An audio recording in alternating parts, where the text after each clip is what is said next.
Good morning, guys. I've already gave you the full walk around, the interior, all the specs on Xpeng L03 in my last video.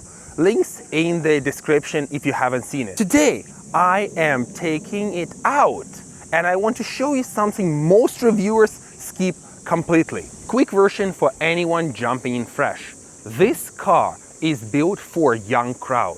The whole design language, the proportions, the stance, the way it looks parked next to literally anything on the street, it is aimed at Gen Z. Fresh, a little playful, not trying to look like your dad's sedan.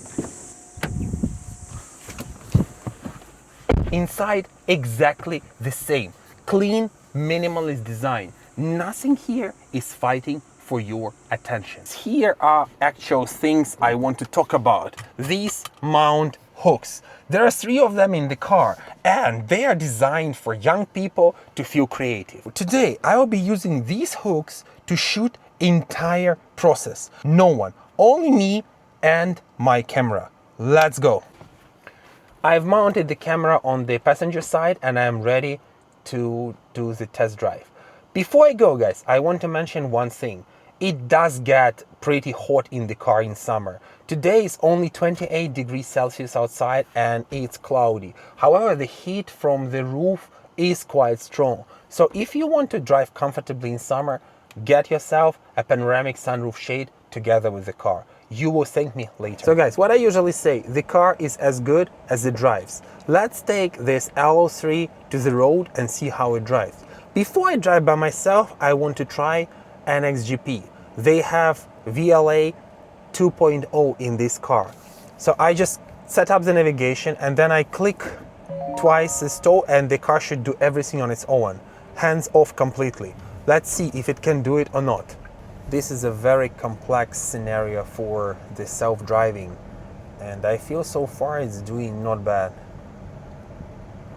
The narrow street, some cars parked on the side and the pedestrians, scooters. It is slow, but it keeps going, let's say.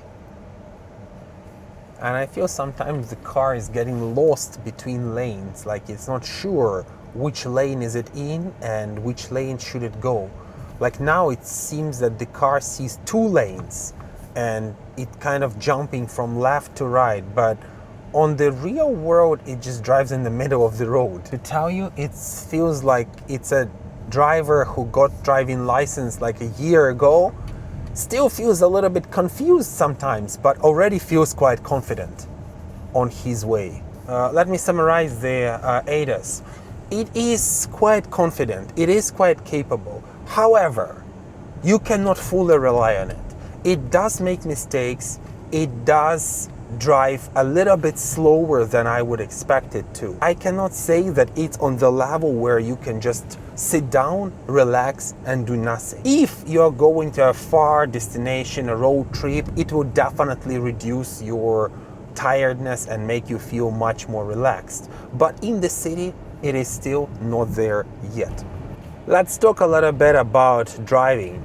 This car was built with one single purpose: target young people and young families. The acceleration here is quite mild. It's between 6 and 7 seconds, depends on the trim you go for. There is nothing too crazy, nothing too exciting here. The steering is not as precise as Tesla, but it gives you the feeling of a very relaxing, comfortable drive. This car is exactly what you need when you buy your first car as a young person. You need a practical, smooth car. Suspension here though is tuned somewhere in the middle, which a little bit surprising to me. I think the engineers were trying to give a little bit of sporty feeling to young daddies and at the same time give the comfort feeling to mommies with kids. Talking about the numbers, you can see them here on the screen.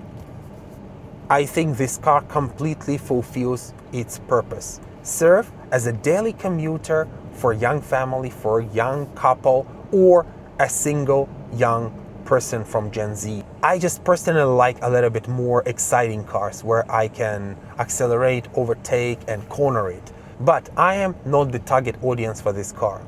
One thing I want to mention here is HUD. I really love how they made it. The size, the positioning, the brightness is just at the perfect spot. I love how this HUD looks and feels. I think it is much better than what Xpeng used to use before. So guys, this is it, Xpeng L03. This car is designed as a very good looking coupe style SUV. Peak power is not that much. The charging is not that fast. But do you really need all of that in your daily life? This car designed for young people, designed for crowd who are gonna enjoy the look, but doesn't need a crazy acceleration, doesn't need a very stiff car. It drives well. It is practical. There are lots of small things around car which young people are gonna enjoy a lot. From my perspective, what Xpeng tried to achieve with this car, they totally achieved. What do you think about this car, guys? Let me know in the comments down below. I am Nick, and I'll see you in the next review.